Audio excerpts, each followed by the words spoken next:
Yes, welcome to another video. So today I got back my blood work, and basically I had Josh Bridgman, who is my previous coach, run over with me, just because he's versed in the side of anabolics versus AJ is not.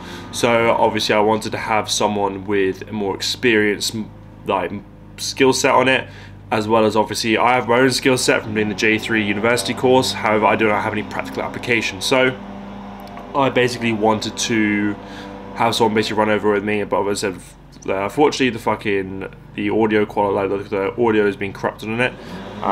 So I'll basically kind of like summarize everything that was said.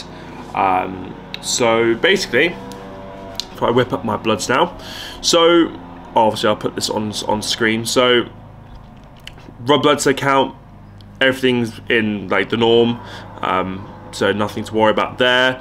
White blood cells, again, everything's like fucking smack bang perfect. Everything's good, like clotting status, perfect. Kidney health, so my creatinine and my EGFR. So creatinine will be elevated if I've trained recently. So that's the reason why that's slightly elevated. And then EGFR can be skewed for whatever reason, but it's literally like just sub normal range. And Josh said that basically could be to do with how tall I am and my weight distribution and whatnot. So then we got liver health. So liver health, everything was all good, nothing wrong with that at all. Proteins, so again, everything's all good here. And one thing to take note of is my SHBG. So this is your sex hormone binding globulin. So this is something I'm going to come back to in a bit. So this number being slightly on the lower spectrum is going to be something obviously to talk about shortly. And then diabetes, don't have diabetes, that's all good. Cholesterol status, everything's fucking good. Some of it's slightly on the higher end, but that's because I do have a high, like my diet right now consists of a lot of eggs, so a lot of cholesterol in eggs. So that's the reason why some of that might be elevated. And then next we have muscle health. So, and then this is my creatinine kinase. So this again will be elevated due to training, just obviously constantly breaking down protein, and then obviously rebuilding it, obviously, which is the muscle building process. So of course that is going to be elevated, especially because if you've trained within like the last pretty much 3 days, that's going to be elevated. Iron status, everything's all good there, nothing to worry about. And then we've got thyroid hormone. So my TSH, which is my thyroid suppressant hormone, it is my thyroid stimulating hormone, is elevated. So this just means that obviously with me being a slightly naturally leaner individual, my basically thyroid or my metabolism is a bit more active than obviously the normal person, especially because I train as well. Obviously my caloric needs are higher than obviously like a normal person, so that is one of the reasons why that is obviously on the higher end of the spectrum. All basically the thyroid is so the thyroid controls your T3, T4, and your reverse T3. We won't need to worry about that. Basically, yeah. So your thyroid is responsible for like the control of your metabolism and whatnot. So yeah, that is all good. And then probably the thing that people have been waiting for the most, hormones. So my testosterone levels was 15.4 nanomoles. Is this a lot lower than I was expecting? Yes. I was expecting to probably be in the low 20s, just because I do exhibit signs of being a higher testosterone individual, which is one of the things where I kind of saw it was like really shocked. So some of the signs being high sex drive, slightly leaner individual. I'm not of the genetic elite, but I do put muscle on, not relatively, like not easy, but I do put it on much easier than a lot of people. Like if you look at obviously my progress, I do have the ability to put on a good amount of tissue. Other things, facial hair, whatnot, I haven't got crazy facial hair, but I still have the ability to grow it. So all these things were signs that I would have thought that my testosterone would have been higher. The only thing that I can think of that I have signs, the only sign that I produce that I would say would give me the inkling that I would have lower testosterone is I have gone through several like rather bad depression spells over probably the last, would have been since I was 17, so this is for the last 5 years. Obviously this isn't anything I've talked about publicly online, just because for any other reason that I don't think it's quite the time yet. Like, I don't know if me talking about it now will help with anyone. Obviously, if you feel differently, put in the comments if you want me to talk about, obviously, kind of like my battles with anxiety and depression, which I've gone through. Obviously I can. None of it's, in the grand scheme of it, none of it has been like, I always have to like remind myself like I'm very blessed. I'm like in a very fortunate position, and my problems by far are no means the worst. However, I've had to deal with quite a lot of psychological battles, which obviously said if you really want me to talk about, I can do in a video now. Otherwise, I'll probably save it for a little bit later on when I've got reached a wider audience. So obviously, I can hopefully help more people with that. However, your testosterone number is not going to be a direct, like your actual number is not going to be a direct correlation to how much muscle you are building or how good you are at building muscle.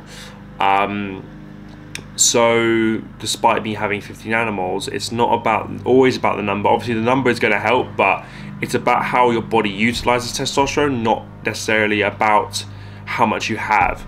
So for example, it's like the efficiency. So my body basically is probably super efficient using the 50 nanomoles I do have, versus someone potentially who could have double what I have, but their body might not utilize it.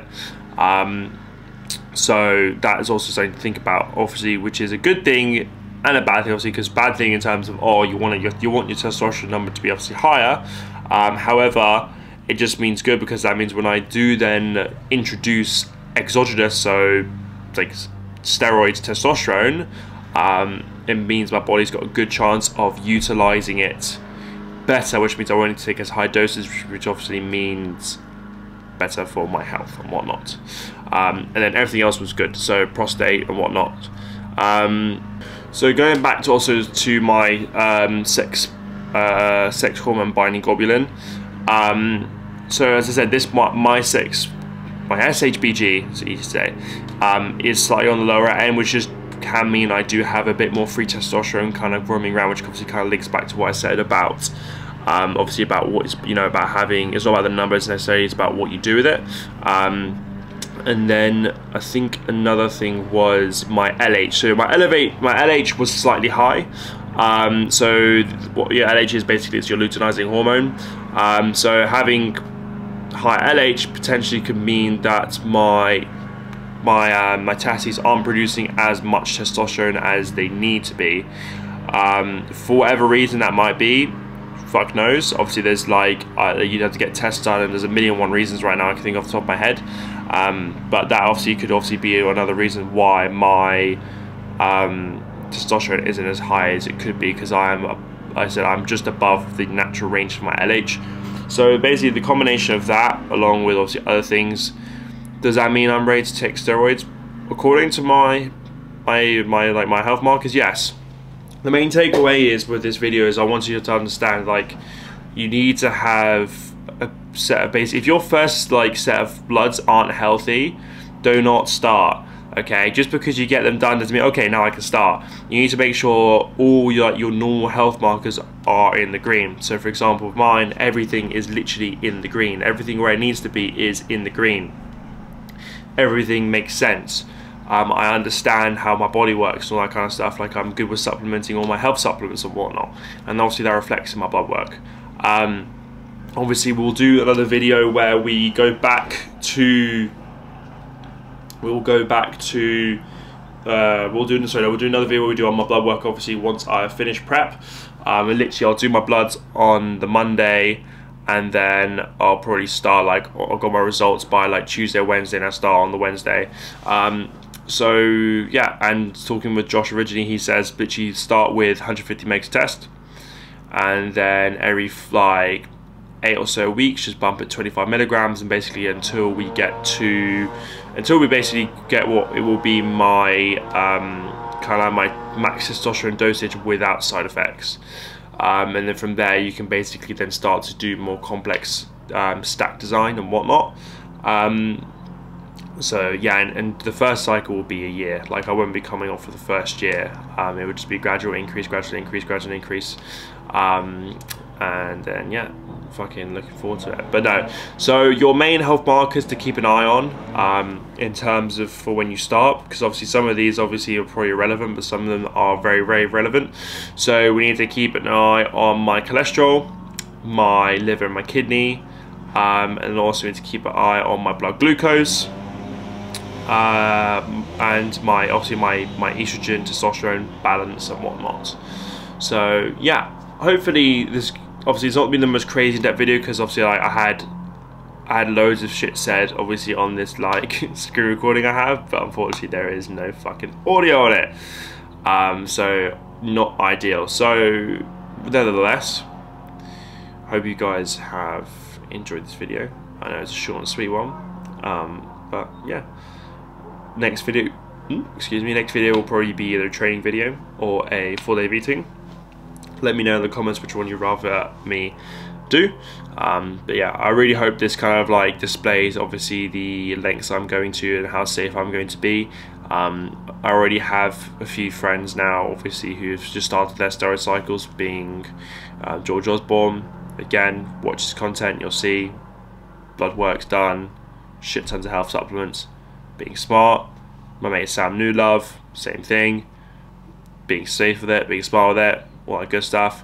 And then Lewis Manuel as well. He's obviously, he's got YouTube now. I don't know, I think he said he's going to do a blood work video as well, and he's also kind of taking it on the safer approach as well. So yeah, these are all people obviously to look out for, and these kind of all people who kind of like, who've really kind of got me like, because it's always one of those things, if you don't know someone who's starting, it's kind of like you're kind of like just going into unknown. But like now I know several people who have, so I don't feel as like, it doesn't feel as unknown anymore. And now I've done my J3 course, my fucking blood work, I just feel like I've got all the tools in the arsenal now to basically to start this journey. But for now, first we've got to finish prep, we've got to get that British title. So yeah, like, share with a fellow cunt, comment, subscribe. I actually managed to sit down and do a talk through video, fucking miracle. But yeah, catch you guys in the next one. Peace.